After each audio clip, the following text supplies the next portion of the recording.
Hello everyone, welcome to my class. तो हम लोग आज हिस्ट्री का first chapter what, where, how and when के बारे में पढ़ेंगे। तो यहाँ पे एक लड़की है जिसका नाम है रशीदा। तो वो एक न्यूज़पेपर पढ़ रही थी। सडनली उसका नज़र जो है वो एक हेडलाइन पे पड़ती है 100 ईयर्स एगो। तो जब वो हेडलाइन पढ़ती है तो थोड़ा आश्चर्य हो जाती है कि इतने साल पहले क्या हुआ था, वो कैसे पता होता है लोगों को जो वो न्यूज़पेपर में छापे हैं। तो उसको देखते हैं फाइंडिंग आउट व्हाट हैपेंड। तो किसी को अगर कुछ देखना है या फिर कुछ जानना है कहीं पे क्या हो रहा है, तो हम लोग सबसे पहले न्यूज़ देखते हैं, रेडियो में सुनते हैं या फिर न्यूज़पेपर पढ़ते हैं। या फिर अगर लास्ट ईयर क्या हुआ है या फिर 5-6 साल पहले क्या हुआ है उसके बारे में जानना चाहते हैं तो हम लोग किसी से पूछते हैं, जो लोग कि इसके बारे में जिनको पता होता है। तो जो कि बहुत साल पहले या फिर 100 साल पहले, 50 साल पहले या फिर 200 साल पहले क्या हुआ है या फिर आज से पहले लोग कैसे रहते थे 400-500 साल पहले, तो इसके बारे में हमें कैसे पता होता है या फिर कैसे हमें पता चल सकता है। So what can we know about the past. तो हमें पास्ट के बारे में क्या पता हो सकता है। There are several things we can find out. What people ate, the kinds of clothes they wore, the houses in which they lived. We can find out about the lives of hunters, herders, farmers, rulers, merchants, priests, craft person, artist, musicians and scientist. तो यहाँ पे बहुत सारी चीज़ें जिसके बारे में हम पता कर सकते हैं, जैसे कि लोग क्या खाते थे, क्या कैसे कपड़े पहनते थे, कैसे घरों पे वो रहते थे, या फिर हम लोग बहुत सारे लोगों की लाइफ्स के बारे में पता कर सकते हैं, जैसे कि hunters, herders, farmers, rulers, merchants, priests, craft persons, artist, musicians और scientist. So we can also find out about the games children played, the stories they heard, the plays they saw, the songs they sang। या फिर हम और भी बहुत सारी चीज़ों के बारे में पता कर सकते हैं, जैसे कि पहले जो बच्चे होते थे वो कौन सा गेम खेलते थे, कौन सा स्टोरी वो सुनते थे, या फिर वो कैसे खेलते थे, कौन सा खेल वो देखते थे और कौन सा गाना वो सुनते थे या फिर गाते थे। तो ये था what can we know about the past. उसके बाद आता है वेयर डिड पीपल लिव। जो पहले के जो लोग थे वो कहाँ पे रहते थे। तो यहाँ पे एक पिंक कलर में लिखा गया है find the river Narmada on map 1 on page number 2। तो पेज नंबर 2 पे जो मैप दिखाया गया है उसमें रिवर नर्मदा कहाँ है वो लोकेट करो। तो people have lived along the banks of this river for several 100,000 years.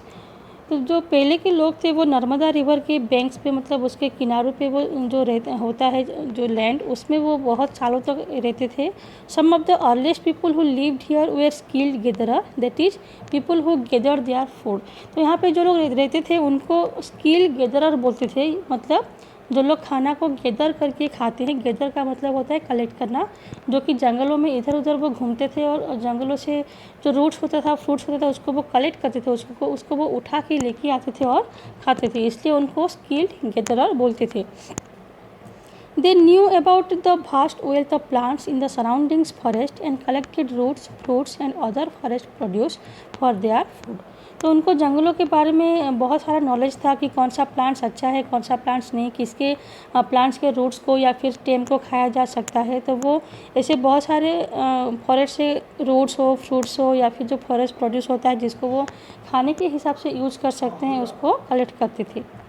They also hunted animals, और वो लोग एनिमल्स को भी हंट करते थे, उसको शिकार करते थे। तो ये तो था नर्मदा रिवर के बारे में। उसके बाद जो दूसरी जगह है जहाँ पे पहले के लोग रहते थे वो है Sulaiman and Kirthar hills to the north west. तो नॉर्थ वेस्ट एरिया में जो सुलेमान हिल्स और किरथार हिल्स है वहाँ पे फिर लोगों का सेटलमेंट्स देखने को मिला था। यहाँ पे मैप में देख सकते हो कि जो किरथार हिल और सुलेमान हिल्स जो है वो कहाँ पे है। Some of the areas where women and men first began to grow crops such as wheat and barley about 8,000 years ago are located here। तो जो एरिया जहाँ पे कि जो मेन और वुमेन, पहले के अर्ली मेन और वुमेन सबसे पहले जो क्रॉप्स ग्रो किए थे वो है व्हीट, गेहूँ और बार्ली, जो कि आज से 8,000 साल पहले उसको कल्टीवेट किए थे। People also began rearing animals like sheep, goat and cattle and lived in villages. तो जो लोग थे, पहले के लोग यहाँ पे रहते थे, वो लोग धीरे धीरे एनिमल्स को पालना भी सीखे थे, जैसे कि जो शीप होता है, गोट होता है, अभी जो कैटल्स होते हैं उसको वो अपने घर पे रख के उसको पालना सीखे थे। और वो लोग भी एक गांव के जैसा घर बना के रहने लगते। पहले के लोग जंगलों में घुमा करते थे, लेकिन बाद में धीरे धीरे वो घर बना के गांव के जैसा वो रहने लगे थे। उसके बाद जो और भी जगह है जहाँ पे कि लोग सेटल्ड हुए थे, वो है गारो हिल्स जो कि नॉर्थ ईस्ट में है, और विंध्या हिल्स जो कि सेंट्रल इंडिया में है। तो यहाँ पे फिर से मैप में देख सकते हो, गारो हिल्स यहाँ पे लोग नॉर्थ ईस्ट एरिया में है, और विंध्या हिल्स जो कि सेंटर मतलब पूरे बीच में है इंडिया के। So these were some of the other areas where agriculture developed. तो गारो हिल्स और विंध्या हिल्स ऐसे और दूसरी जगह है जहाँ पे कि एग्रीकल्चर किया गया था, जैसे कि the place where rice was first grown are to the north of the Vindhyas. तो विंध्या के जो नॉर्थ एरिया है वहाँ पे सबसे पहले राइस जो चावल होता है उसको ग्रो किया गया था, मतलब कल्टीवेट किया गया था। देन और जो बाकी की जगह है वो है river Indus and it's tributaries. तो लोग और भी ऐसे बहुत सारी जगह पे रहने लगे थे, जैसे कि उस समय नदियों के किनारे बहुत लोग रहना पसंद करते थे, क्योंकि वहाँ पे पानी की अवेलेबिलिटी होती थी।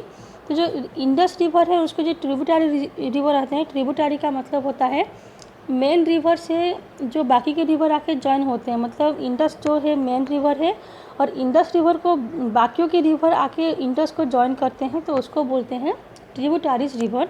तो ऐसे इंडस के 5 ट्रिब्यूटरीज रिवर है, रवि, झेलम, चेनाब, बियाज एंड सतलुज। तो इसी रिवर के साइड में भी लोग सेटल हुए थे, जो कि आज से 4700 साल पहले। So about 4700 years ago, some of the earliest cities flourished on the banks of these rivers. Later, about 2500 years ago, cities developed on the bank of the Ganga and its tributaries and along the sea coast. तो आज से 4700 साल पहले कुछ आर्लेस city जो कि इन्हीं सभी रिवर बैंक के वो डेवलप हुआ था, फ्लोरिस्ट हुआ था, सबसे पहला सिटी जिसको बोलते हैं। और उसके बाद जो सेकेंड सिटी डेवलप हुआ था वो था गंगा के किनारे, जो कि आज से 2500 साल पहले डेवलप हुआ था। तो गंगा और उसके जो ट्रिब्यूटरी रिवर है, सोन या फिर जो बाकी के ट्रिब्यूटरी रिवर्स हैं उसमें, और बाकी के जो समंदर किनारे हैं उसमें बहुत सारे सिटीज़ डेवलप होते हुए देखने को मिला था। यहाँ पे फिर से मैप में बोला गया है locate the Ganga and its tributary called the Son. देखो मैप में देख सकते हो जो गंगा रिवर है वो कहाँ पे है, तो वो यहाँ से फ्लो होके आया है, और उसका जो ट्रिब्यूटरी रिवर है यहाँ पे देख सकते हो सोन बोल के लिखा हुआ है। So in ancient times the area along this rivers to the south of the Ganga was known as Magadha, now lying in the state of Bihar. तो एंशिएंट टाइम मतलब पुराने समय में जो रिवर गंगा का साउथ पार्ट होता है, या फिर उसका जो पिछला नीचे वाला एरिया होता है, उसको मगध के नाम से जानते हैं। तो मगध एक किंगडम का नाम है, एक साम्राज्य का नाम है, जो कि उस समय बिहार में वो स्थित था। It's rulers were very powerful and set up a large kingdom. तो यहाँ के जो रूलर होते हैं वो बहुत ज़्यादा शक्तिशाली थे, पावरफुल थे, और उनका जो किंगडम था, साम्राज्य, वो भी बहुत ही बड़ा था। तो मगध को सबसे फर्स्ट बिग किंगडम या फिर लार्ज किंगडम बोला जाता है, जो कि उस समय का सबसे पहला बिग किंगडम था। Kingdoms were set up in other parts of the country as well. तो जो किंगडम्स होते हैं, जो साम्राज्य होते हैं, वो बाकी के पार्ट्स में भी सेटअप हुए थे उस समय। तो ये था रिवर इंडस और रिवर गंगा के किनारे जो सेटलमेंट्स हुए थे उसके बारे में। अब